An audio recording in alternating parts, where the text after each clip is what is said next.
कुरा हो 2017 सालको। कुनै सभा अथवा सम्मेलन गर्न कहीँ पनि दिइएको थिएन। यी सबै कुराहरूमा निषेध गरिएको थियो। र आजको मानिसहरूले हामीले यो गणतन्त्र ल्याएको भनेर गर्व गरिरहेका छन् नि।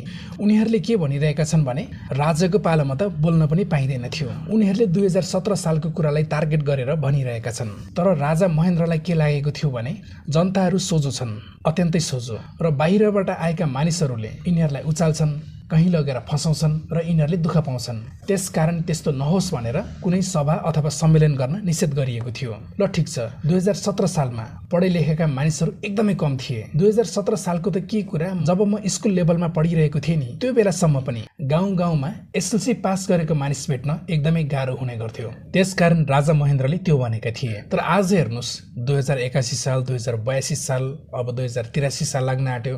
गणतन्त्र आएको नि 20-25 वर्ष भइसक्यो। तर आजको युगमा हरेक मानिसले +2 त पास गरेको छ, पढ्दै पढेन भने पनि। तर चेतनाको स्तर हेर्नुहोस्, चेतनाको स्तर हेर्ने हो भने त्यो र अहिले केही पनि फरक छैन।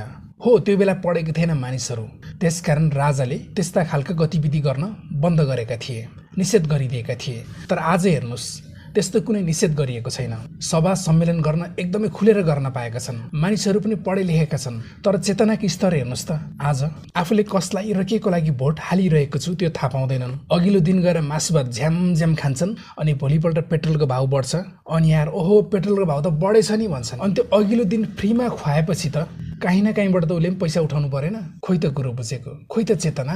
म यही कुरा बुझ्न सकिरहेको छुइनँ के। आज मानिसहरूले चिन्न सकिरहेका छैनन् को विदेशीको गुलाम हो, को देशभक्त हो, कसलाई भोट हाल्नुपर्छ, कस्तो मान्छे सरकारमा जानुपर्छ थाहा पाउन् पनि कसरी।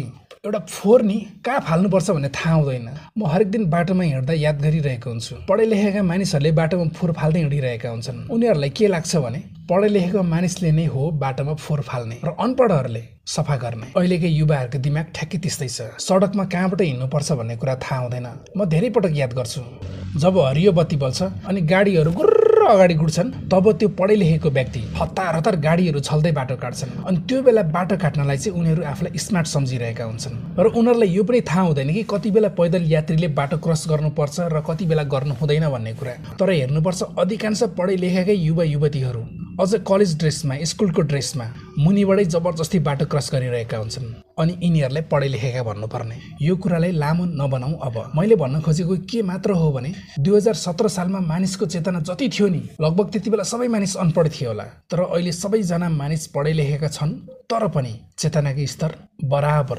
सायद त्यो भन्दा पनि कम। बस यति मात्र भन्न खोजेको। तपाईँलाई कस्तो लाग्छ कमेन्ट गर्नुहोस्।